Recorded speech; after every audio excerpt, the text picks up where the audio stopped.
La menace de la censure se renforce pour Sébastien Lecornu. Après le PS et les Insoumis, la patronne des écologistes Marine Tondelier confirme la volonté de son groupe de censurer le nouveau Premier ministre dès la déclaration de politique générale de Sébastien Lecornu mardi.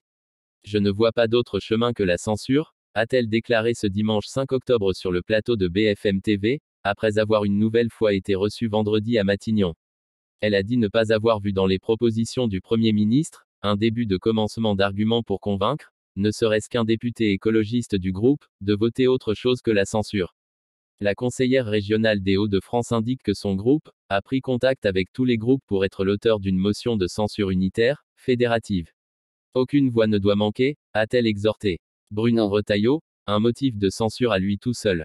La censure, on ne le fait ni tambour battant, ni avec plaisir, ni avec cynisme.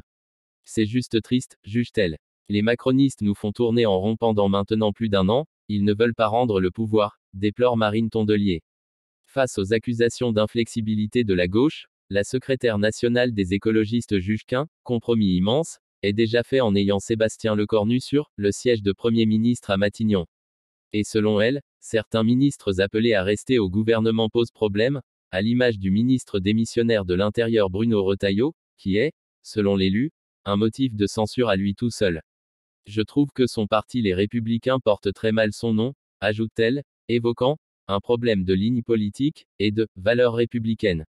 Si elle ne la souhaite pas, Marine Tondelier dit également ne pas craindre une dissolution. Ce serait toutefois une fausse solution, à ses yeux, et serait uniquement la conséquence du fait qu'Emmanuel Macron ne veut pas nommer un Premier ministre de gauche ou écologiste. C'est dingue. Ça montre à quel point il est dans l'obstruction, estime-t-elle.